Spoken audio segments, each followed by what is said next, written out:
Some points emerge from consideration of this vision. I did not want to intersperse the vision with them because it would end up fracturing a very intense vision, emotionally intense.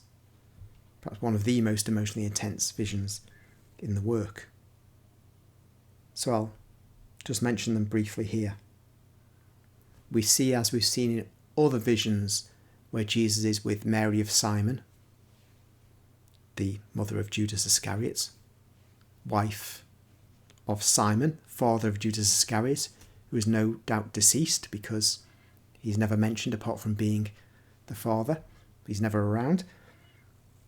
Jesus' love for this woman, his sympathy for her, his pity for her, it reaches its zenith here. And we see how it reaches its zenith in that Maria Valtorta notes with surprise that Jesus weeps and his tears fall on her to wash her clean of any health problem, any spiritual problem she may have, as he says, I paraphrase.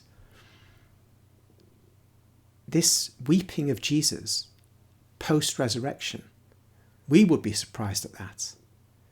After all, though he retains his human nature forever now, it is, if I can put it this way, connected to the Holy Trinity forever.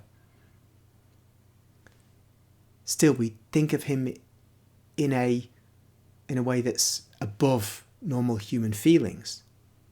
This is not the only time in his resurrection appearances, as recorded by Maria Valtorta, that we get an emotional aspect to Jesus. Clearly, he can show sorrow.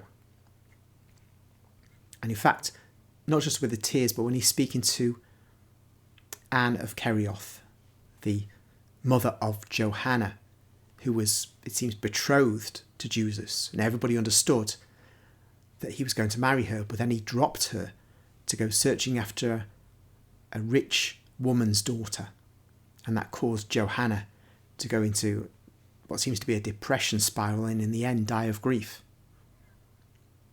But Jesus is speaking to Anne in the corridor outside of the room in which Mary of Simon is currently recovering now from her own near death because of her grief and guilt, misplaced guilt over Judas. When Jesus speaks of Judas, there is sadness in his face, Maria Valtorta notes. Again, an unexpected emotion. It's not the only time that we see sadness on Jesus' face when he speaks of Judas. It happens when I think he's talking to the apostles on another occasion. And our Lord, therefore, retains feelings, and if we die in the Catholic faith, we will meet our Lord face to face, and if we talk to him about Judas, no doubt we will see a shadow fall across his face even in heaven. It's an astonishing mystery, but it is the way it is. And it's hard for us to take on board because that man caused our Lord everlasting sorrow.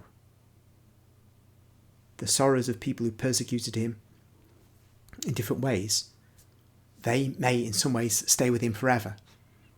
Because after all, souls that he encountered, even souls that are not of his time in history, their loss is a pain to God, and which will not be healed because the soul is lost forever. But Judas is the one that applies to above all, because he was the one whom Jesus loved, as he says, more than the others in many ways, more than the other apostles. He says that in the poem of the Man God. So the loss of Judas is a great thing, and one that is a wound with Jesus forever. Then there's a technical, I suppose a theological point which emerges. In another video, I was referring to how, as we know in St. John's Gospel, Jesus sees what the Father is doing. Jesus is with the Father. He's on earth, but he's with the Father. And I was stating that this is because, being God, he is everywhere. And this is an expression of that fact when he said what he said. It was suggested to me by someone that Father Iannuzzi, who is quite well known on the internet, a very able and scholarly priest, he said that actually it was an example of Jesus bilocating, and I was dubious about that, if that's what Father Iannuzzi had actually said. Bilocation to me, you see, is like a feature of Padre Pio's life on earth. He would be in one place, in San Giovanni da Rotondo in Italy, and then appearing to an American World War II fighter pilot in the air as he's flying over Italy.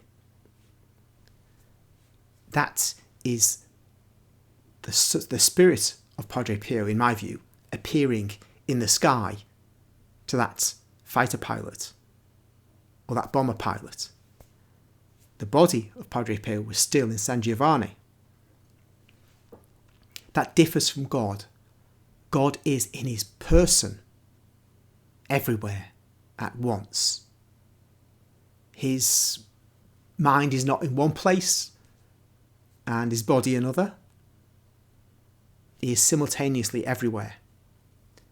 And this is what Jesus says. He tells he tells Ananias, the relative of Mary of Simon, that he is to go and tell the disciples who will be at Bethany that on the 12th day, this is emphasized in the text, on the 12th day after his death, he, Ananias, and Anne, and Mary of Simon, Judas' mother, saw Jesus in Kerioth, because he is elsewhere on that very day. And the disciples will know that, but they don't know that he's at Kerioth as well. So when they find out that he was at Kerioth at the very day he was somewhere else, they'll understand that he is God. Not that they deny it, but it has to be understood in the heart. Because they know he's risen from the dead. So they know that he is the risen Lord. But the full appreciation of his full deity requires something like this. It seems according to Jesus anyway. So they'll know that only God can actually be in himself in more than one location at the very same time.